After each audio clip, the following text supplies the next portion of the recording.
بسم اللہ الرحمن الرحیم۔ السلام علیکم ورحمۃ اللہ وبرکاتہ۔ معراج پیغمبر اسلام کی زندگی کے ان واقعات میں سے ہے جنہیں دنیا میں سب سے زیادہ شہرت حاصل ہوئی۔ عام روایات کے مطابق یہ واقعہ ہجرت سے 1 سال پہلے 27 رجب کی شام کو پیش آیا۔ اس کا ذکر قرآن میں بھی ہے اور حدیث میں بھی۔ قرآن یہ بتاتا ہے کہ معراج کس غرض کے لیے ہوئی تھی اور خدا نے اپنے رسول کو بلا کر کیا ہدایات دی تھی۔ حدیث یہ بتاتی ہے کہ معراج کس طرح ہوئی اور اس سفر میں کیا کیا واقعات پیش آئے۔ اس واقعے کی تفصیلات 28 ہمسر راویوں کے ذریعے ہم تک پہنچی ہیں۔ 7 راوی وہ ہیں جو خود معراج کے زمانہ میں موجود تھے اور 21 وہ جنہوں نے بعد میں نبی اکرم صلی اللہ علیہ وسلم کی اپنی زبان مبارک سے اس کا قصہ سنایا۔ مختلف روایتیں قصہ کے مختلف پہلوؤں پر روشنی ڈالتی ہیں اور سب کو ملانے سے ایک ایسا سفر نامہ بن جاتا ہے جس سے زیادہ دلچسپ، معنی خیز اور نظر افروز سفر نامہ انسانی لٹریچر کی پوری تاریخ میں نہیں ملتا۔ حضرت محمد صلی اللہ علیہ وسلم کو پیغمبری کے منصب پر سرفراز ہوئے 12 سال گزر چکے تھے۔ 52 برس کی عمر تھی۔ حرم کعبہ میں سو رہے تھے۔ یکایک جبرائیل علیہ السلام فرشتے نے آ کر آپ کو جگایا، نیم بیدار حالت میں اٹھا کر آپ کو زمزم کے پاس لے گئے، سینہ چاک کیا، زمزم کے پانی سے اس کو دھویا، پھر اسے حلم اور بردباری اور دانائی اور ایمان و یقین سے بھر دیا۔ اس کے بعد آپ صلی اللہ علیہ وسلم کی سواری کے لیے ایک جانور پیش کیا جس کا رنگ سفید اور قد خچر سے کچھ چھوٹا تھا، برق کی رفتار سے چلتا تھا اور اسی مناسبت سے اس کا نام براق تھا۔ پہلے انبیاء بھی اسی نوعیت کے سفر میں اسی سواری پر جایا کرتے تھے۔ جب آپ سوار ہونے لگے تو وہ چمکا۔ جبرائیل علیہ السلام نے تھپکی دی اور کہا، دیکھ کیا کرتا ہے، آج تک محمد صلی اللہ علیہ وسلم سے بڑی شخصیت کا کوئی انسان تجھ پر سوار نہیں ہوا۔ پھر آپ اس پر سوار ہوئے اور جبرائیل آپ کے ساتھ چلے۔ پہلی منزل مدینہ کی تھی جہاں اتر کر آپ نے نماز پڑھی۔ جبرائیل نے کہا، اس جگہ آپ ہجرت کر کے آئیں گے۔ دوسری منزل طور سینا کی تھی جہاں خدا حضرت موسیٰ علیہ السلام سے ہم کلام ہوا۔ تیسری منزل بیت اللحم کی تھی جہاں حضرت عیسیٰ پیدا ہوئے۔ چوتھی منزل پر بیت المقدس تھا جہاں براق کا سفر ختم ہوا۔ اس سفر کے دوران میں ایک جگہ کسی پکارنے والے نے پکارا، ادھر آؤ۔ آپ صلی اللہ علیہ وسلم نے توجہ نہ کی۔ جبرائیل نے بتایا یہ یہودیت کی طرف سے بلا رہا تھا۔ دوسری طرف سے آواز آئی، ادھر آؤ۔ آپ اس کی طرف بھی متوجہ نہ ہوئے۔ جبرائیل نے کہا، یہ عیسائیت کا داعی تھا۔ پھر ایک عورت نہایت ہی بنی سمری نظر آئی اور اس نے اپنی طرف بلایا۔ آپ نے اس سے بھی نظر پھیر لی۔ جبرائیل نے کہا، یہ دنیا تھی۔ پھر ایک بوڑھی عورت سامنے آئی۔ جبرائیل نے کہا، دنیا کی عمر کا اندازہ اس کی عمر سے کر لیجئے۔ پھر ایک اور شخص ملا جس نے آپ کو اپنی طرف متوجہ کرنا چاہا مگر آپ اسے بھی چھوڑ کر آگے بڑھ گئے۔ جبرائیل نے کہا، یہ شیطان تھا جو آپ کو راستے سے ہٹانا چاہتا تھا۔ بیت المقدس پہنچ کر آپ براق سے اتر گئے اور اسی مقام پر اسے باندھ دیا جہاں پہلے انبیاء اسے باندھا کرتے تھے۔ ہیکل سلیمانی میں داخل ہوئے تو ان سب پیغمبروں کو موجود پایا جو ابتدا سے اس وقت تک دنیا میں پیدا ہوئے تھے۔ آپ کے پہنچتے ہی نماز کے لیے صفیں بند گئیں۔ سب منتظر تھے کہ امامت کے لیے کون آگے بڑھتا ہے۔ جبرائیل نے آپ کا ہاتھ پکڑ کر آگے بڑھا دیا اور آپ نے سب کو نماز پڑھائی۔ پھر آپ کے سامنے 3 پیالے پیش کیے گئے، ایک میں پانی، دوسرے میں دودھ، تیسرے میں شراب۔ آپ نے دودھ کا پیالہ اٹھا لیا۔ جبرائیل نے مبارکباد دی کہ آپ فطرت کی راہ پا گئے۔ اس کے بعد ایک سیڑھی آپ کے سامنے پیش کی گئی اور جبرائیل اس کے ذریعے سے آپ کو آسمان کی طرف لے چلے۔ عربی زبان میں سیڑھی کو معراج کہتے ہیں اور اسی مناسبت سے یہ سارا واقعہ معراج کے نام سے مشہور ہے۔ پہلے آسمان پر پہنچے تو دروازہ بند تھا۔ محافظ فرشتوں نے پوچھا، کون آیا ہے؟ جبرائیل نے اپنا نام بتایا۔ پوچھا، تمہارے ساتھ کون ہے؟ جبرائیل نے کہا، محمد۔ پوچھا، کیا انہیں بلایا گیا ہے؟ کہا، ہاں۔ تب دروازہ کھلا اور آپ کا پرتپاک خیر مقدم کیا گیا۔ یہاں آپ کا تعارف فرشتوں اور انسانی ارواح کی ان بڑی بڑی شخصیتوں سے ہوا جو اس مرحلہ پر مقیم تھیں۔ ان میں نمایاں شخصیت ایک ایسے بزرگ کی تھی جو انسانی بناوٹ کا مکمل نمونہ تھی۔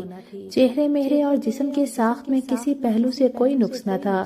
جبرائیل نے بتایا، آپ کے مورث اعلیٰ ان بزرگ کے دائیں بائیں بہت لوگ تھے۔ وہ دائیں جانب دیکھتے تو خوش ہوتے اور بائیں جانب دیکھتے تو روتے۔ پوچھا یہ کیا ماجرا ہے؟ بتایا کہ یہ نسل آدم ہے۔ آدم اپنی اولاد کے نیک لوگوں کو دیکھ کر خوش ہوتے ہیں اور برے لوگوں کو دیکھ کر روتے ہیں۔ پھر آپ کو تفصیلی مشاہدہ کا موقع دیا گیا۔ ایک جگہ آپ نے دیکھا کچھ لوگ کھیتی کاٹ رہے ہیں اور جتنی کھیتی کاٹتے ہیں اتنی ہی زیادہ بڑھتی چلی جاتی ہے۔ پوچھا یہ کون ہے؟ کہا کیا یہ خدا کی راہ میں جہاد کرنے والے ہیں۔ پھر دیکھا کچھ لوگ جن کے سر پتھروں سے کچلے جا رہے ہیں۔ پوچھا یہ کون ہے؟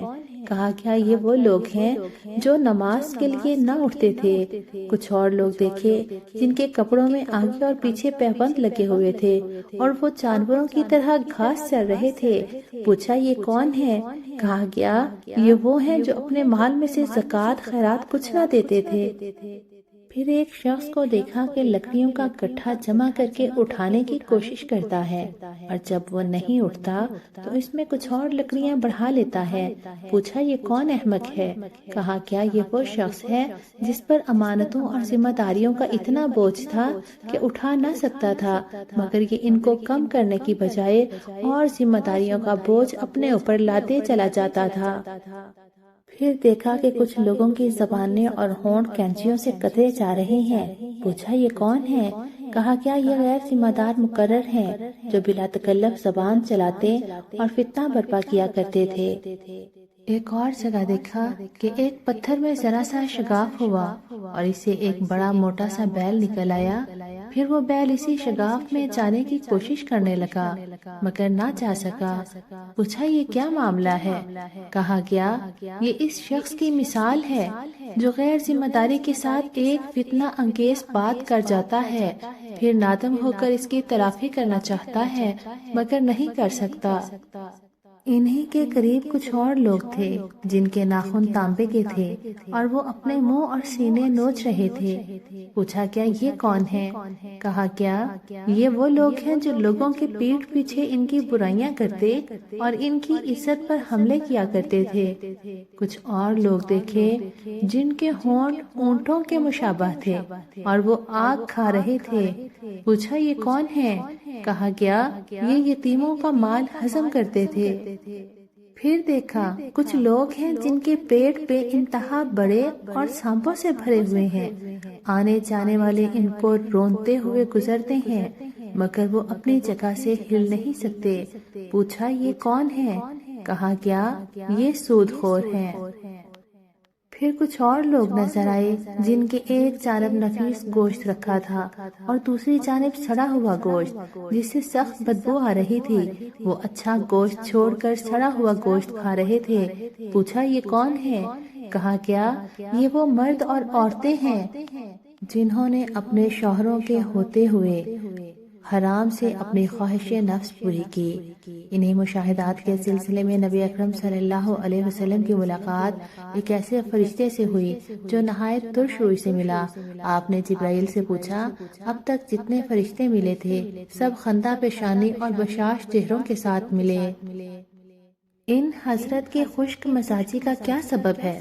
جبرائیل نے کہا اس کے پاس ہنسی کا کیا کام، یہ تو دوزخ کا دروغہ ہے۔ یہ سن کر آپ نے دوزخ دیکھنے کی خواہش ظاہر کی۔ اس نے یکایک آپ کی نظر کے سامنے سے پردہ اٹھا دیا اور وہ دوزخ اپنی تمام ہولناکیوں کے ساتھ نمودار ہو گئی۔ اس مرحلہ سے گزر کر آپ دوسرے آسمان پر پہنچے۔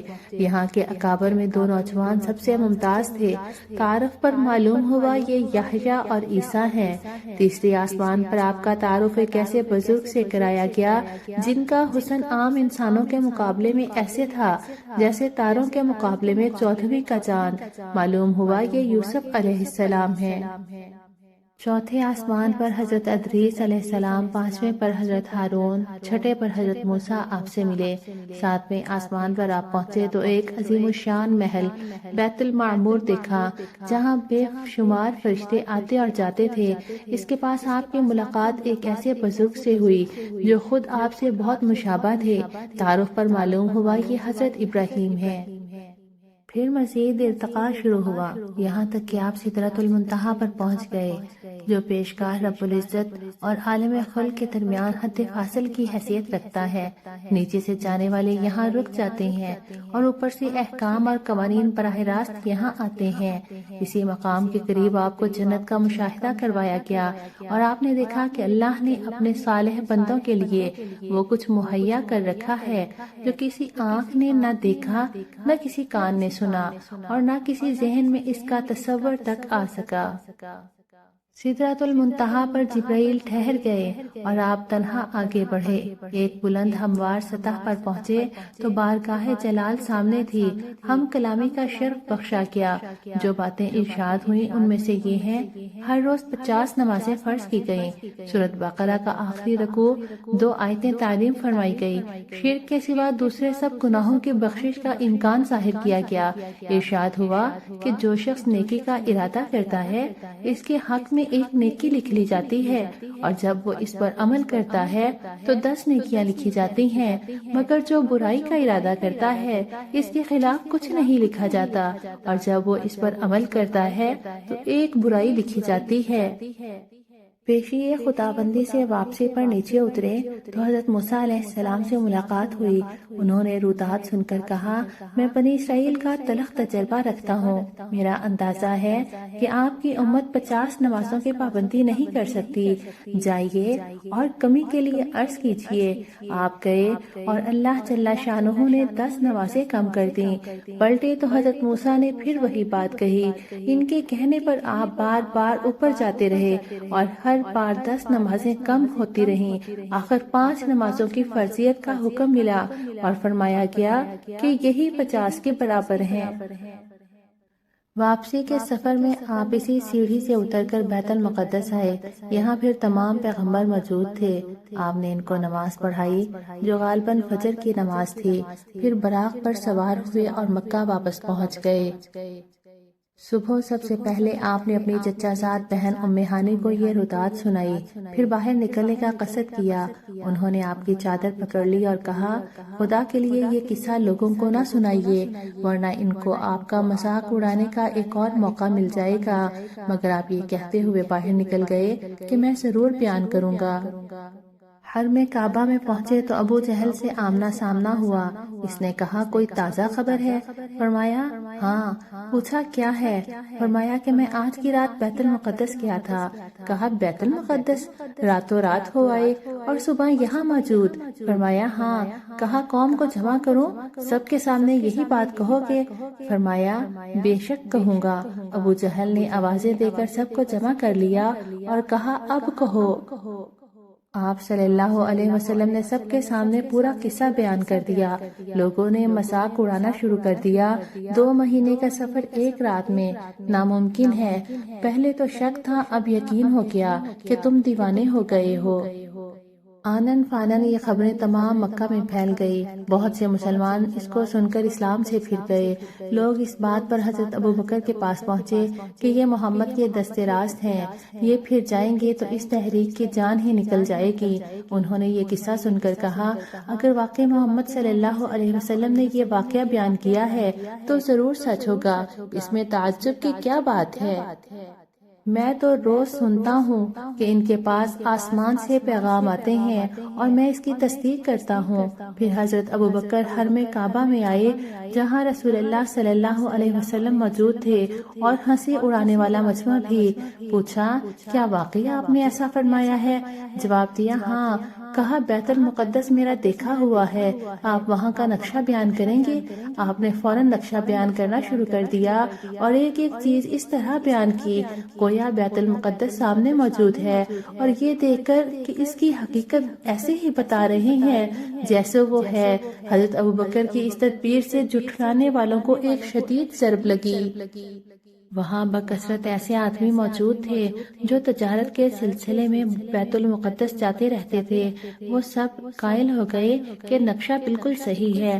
اب لوگ آپ کے بیان کی صحت کا مزید ثبوت مانگنے لگے۔ فرمایا جاتے ہوئے میں فلاں مقام پر فلاں قافلے پر سے گزرا جس کے ساتھ یہ سامان تھا۔ قافلہ والوں کے اونٹ براق سے بھڑکے ایک اونٹ فلاں وادی کی طرف بھاگ نکلا۔ میں نے قافلہ والوں کو اس کا پتہ دیا۔ واپسی میں فلاں وادی میں فلاں قبیلے کا قافلہ مجھے ملا۔ سب لوگ سو رہے تھے۔ میں نے ان کے برتن سے پانی پیا اور اس بات کی علامت چھوڑ دی کہ اس سے پانی پیا گیا ہے، اور بعد میں آنے والے قافلوں نے اس کی تصدیق کر دی۔ اللہ پاک ہمیں اپنے پیارے حبیب کی سنتوں کو زندہ کرنے والا بنائے، قیامت میں حضور کی شفاعت نصیب فرمائے، دنیا اور آخرت میں عافیت، رحمت اور اپنا فضل نصیب فرمائے، آمین۔ وآخر دعوانا ان الحمد للہ رب العالمین۔